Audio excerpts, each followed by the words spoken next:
Welcome back to another technical deep dive here in the debug zone.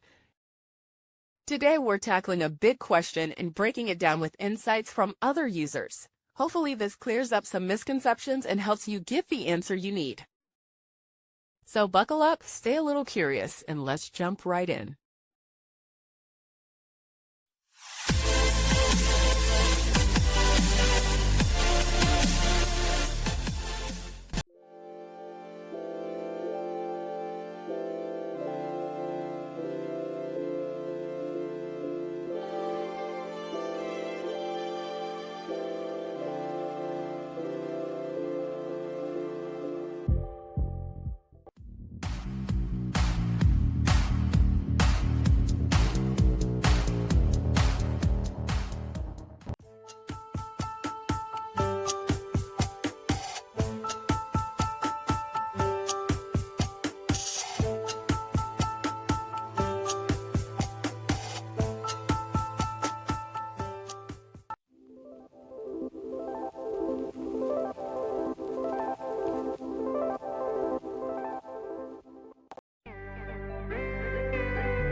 And that's a wrap.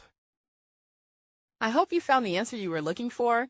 If you did, take a second to hit that subscribe button. It really helps out. And let me know in the comments which solution worked best for you. See you next time in the debug zone.